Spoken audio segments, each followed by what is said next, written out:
Hello, good morning student. So today topic is about discuss rust of sunflower. आज की जो topic है वो उसको रस्ट ऑफ सनफ्लावर, जो सूरजमुखी आपने देखा होगा, सूरजमुखी के ऊपर रस्ट डिजीज का इन्फेक्शन बड़े पैमाने पर होता है। तो आपके एमएससी टॉपिक में रस्ट ऑफ सनफ्लावर, राइट, आज का जो टॉपिक है केमिस्ट्री में दिया हुआ है रस्ट ऑफ सनफ्लावर। तो हम आज इसी टॉपिक पे डिस्कस करते हैं।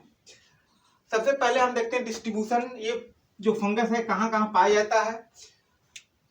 जितनी भी फंगस है सब वर्ल्ड वाइड होते हैं, सभी जगह जहां जहां भी सनफ्लावर की खेती की जाती है हर जगह रस्ट का इन्फेक्शन होता है। So rust disease of sunflower is a serious problem. इस समय जो रस्ट डिजीज है सनफ्लावर की सबसे क्रिटिकल स्टेज पे है, सबसे ज्यादा प्रॉब्लम क्रिएट उत्पन्न करती है। और in India it occurs in almost all sunflower growing area. और भारतवर्ष में हर प्रांत में, जिस भी प्रांत में सनफ्लावर की खेती की जाती है सभी जगह इस डिजीज को रिपोर्ट किया गया है, राइट। द यील्ड लॉस में बी 10 to 35%। अगर लॉस कम होगा तो 10%, अधिकतर होगा तो 35%, बिटवीन के आसपास 10 से 35% के आसपास लॉस सनफ्लावर का होता है, राइट। सिस्टमेटिक पोजीशन हम जानते हैं कि अगर रस्ट है तो सब डिवीजन बेसिडियोमाइकोटिना से बिलोंग करेगा। तो kingdom fungi, phylum basidiomycota, class teliomycetes, order uredinales, family pucciniaceae, genus puccinia and species helianthi. जो जीनस और स्पीसीज है वही हम काजल ऑर्गेनिज्म उसी को लिखते हैं। और ये काजल ऑर्गेनिज्म हमने यहाँ पे लिखा भी है कि काजल ऑर्गेनिज्म पक्सिनिया हेलियंथी। क्या causal organism puccinia helianthi, right. Nature of disease soil borne होता है, लेकिन सेकेंडरी इन्फेक्शन जो होता है बाई एयर होता है, हवा के द्वारा सेकेंडरी इन्फेक्शन होता है, इसलिए सॉइल एंड एयरबॉर्न पैथोजन कहलाता है। मैक्सिमम एयरबॉर्न ही होता है, but primary infection by soil से होता है and secondary infection by air होता है। Nature of pathogen obligate and microcyclic fungus है। ऑब्लिगेट मीन्स होता है कि जीवित प्लांट के ऊपर अगर कोई फंगस ग्रो कर रहा है, उसके ऊपर कोई फंगस आ रहा है तो उस तरह के फंगस को हम कहते हैं obligate parasite. Grow on only living organism it is called obligate parasite. But macrocyclic और माइक्रोसाइक्लिक दो है। अगर मैक्रोसाइक्लिक होंगे एक ही प्लांट के ऊपर पूरी लाइफ साइकिल कंप्लीट कर लेते हैं, right. Nature of rust autoecious rust है। ऑटोसियस रस्ट दो तरह होते हैं, two types of rust, first autoecious rust and second heteroecious rust. But rust of sunflower is a autoecious rust. Autoecious rust means कि life cycle are completed on the single plant, it is called autoecious rust. वह rust जिसकी life cycle एक ही plant के ऊपर पूरी होती हो उस तरह के रस्ट को हम क्या कहते हैं, ऑटोसियस रस्ट कहते हैं, राइट। क्लियर हुआ।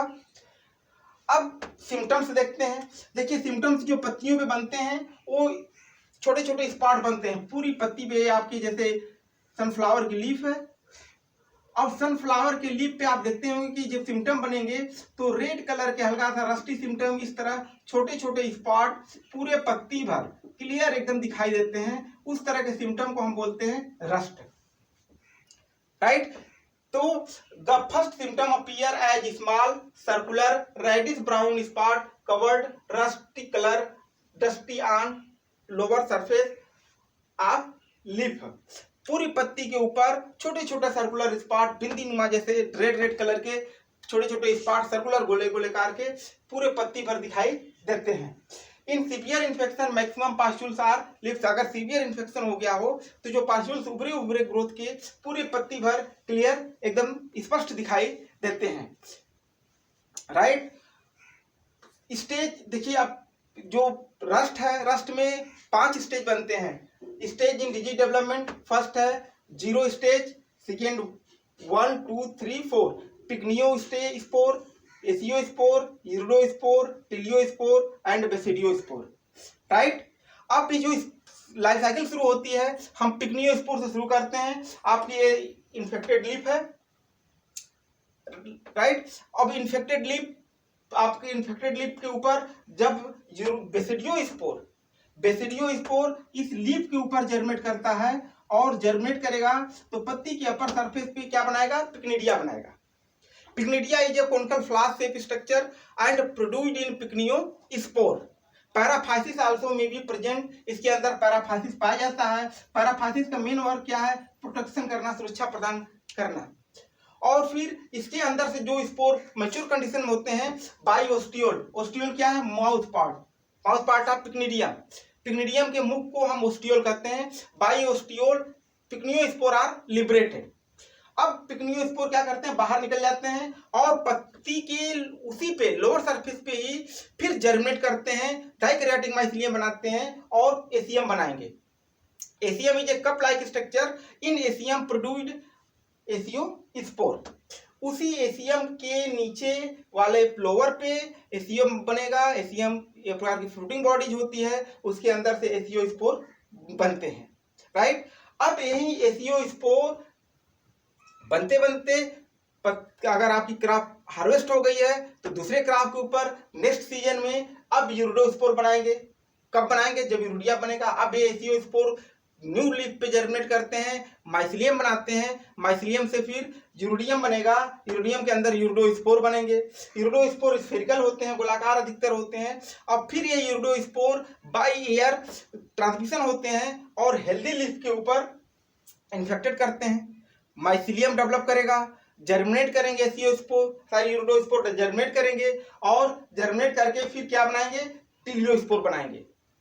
टिलियोस्पोर को ही हम सेक्सुअल स्पोर के नाम से ही जानते हैं। और ये टिलियोस्पोर अधिकतर स्पॉन्डिल शेप होता है, फिर मैच्योर कंडीशन या सर्कुलर होता है और फिर ये जिसको हम स्टाल कहते हैं, इससे जुड़ा रहता है स्टाल से, फिर ये टूट जाता है, फिर जर्मिनेट करता है और बेसिडियम बनाएगा। बेसिडियम के अंदर फिर बेसिडियोस्पोर, 4 प्रकार के बेसिडियोस्पोर बनेंगे।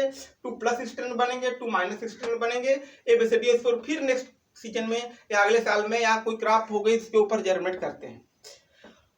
जो फंगस है अधिकतर क्रॉप आफ्टर सीजन के बाद किसी वाइल्ड स्पीसीज पे ये डिजीज काज करता है, हम आप उसको समझ नहीं पाते हैं, लेकिन ये कहीं कहीं कंटिन्यूस इनकी लाइफ साइकिल चलती रहती है। अगर हम हमारे यूजफुल प्लांट पे डिजीज काज कर रहे हैं तो हमें महसूस होता है कि रोग लगा है, बट जब हमारी क्रॉप हार्वेस्ट हो जाती है तो ये फंगस कभी सॉइल में सर्वाइव कर जाते हैं या फिर किसी वाइल्ड स्पीसीज पे डिजीज को काज करते हैं। सर्कुलर इनकी कंटिन्यूस लाइफ साइकिल चलती रहती है। नेक्स्ट सीजन फिर क्रॉप आने पे रिटर्न फिर इन्फेक्शन करते हैं, तो प्लांट सर्वाइव कर जाते हैं कभी सॉइल डेब्रिस में। अगर इन्फेक्शन बड़े पैमाने पे हो गया तो बहुत ज्यादा नुकसान करते हैं, नहीं तो फंगस का ऑलरेडी सॉइल में सर्वाइव कर जाते हैं और सेकेंडरी इन्फेक्शन बाय ईयर फिर करते हैं। एपिडेमोलॉजी हम देखते हैं, जब फंगस को ग्रोथ करने के लिए टेम्परेचर 25 to 30 डिग्री सेंटीग्रेड के आसपास होना चाहिए, फंगस मैक्सिमम इन्फेक्शन करता है। और रिलेटिव ह्यूमिडिटी 86 to 92% एबव, मतलब करीब पूरे हम मान लेते हैं कि 100% के आसपास रिलेटिव ह्यूमिडिटी हो तो फंगस फेवर डिजीज या फेवरेबल कंडीशन होता है उसके लिए और डिजीज को ग्रो करने में सहायता मिलती है टेम्परेचर को। क्योंकि आप देखे होंगे कि 3 चीज बहुत जरूरी है, होस्ट, पैथोजन और इन्वायरमेंट। अब तीनों अगर एक जगह मिल रहे हैं तो डिजीज को आने से कोई नहीं रोक सकता, तो उसके लिए टेम्परेचर भी चाहिए, रिलेटिव ह्यूमिडिटी भी चाहिए और होस्ट भी चाहिए, और तीनों अगर मौजूद हैं तो फिर रोग लगता है, राइट। कंट्रोल कैसे करना है, देखिए कंट्रोल करना है फर्स्ट कि infected plants are collected and burn. Infected plants को कलेक्ट करिए और जला दीजिए। Number 2, crop rotation must be follow. Crop rotation को अपनाइए, कंटिन्यूअस 5-6 साल तक लगातार क्रॉप रोटेशन को अपनाइए। थर्ड है बाई फंजीसाइड स्प्रे करना है, स्प्रे को करना मैंकोजेब 2 ग्राम पर लीटर ऑफ वाटर से स्प्रे करना है, एंड ट्राइकोजोल 1 ग्राम पर लीटर ऑफ वाटर से स्प्रे करना है। उसके बाद फिर रेसिस्टेंट वैरायटी उगानी है। ये सब करने से और बैलेंस में फर्टिलाइजर देना है। हमेशा अगर खाद आप बैलेंस में देंगे तो रोग लगने की संभावना हमेशा कम रहती है। तो सो गाइस, आज का जो टॉपिक है रस्ट ऑफ सनफ्लावर, ये सब डिवीजन बेसिडियोमाइकोटिया से मिलान करता है। इसका कॉजल ऑर्गेनिज्म है पक्सिनिया हेलेंथी, ऑटोसियस रस्ट है, और इसको आप लाइक करें, सब्सक्राइब करें एंड शेयर करें। Thank you.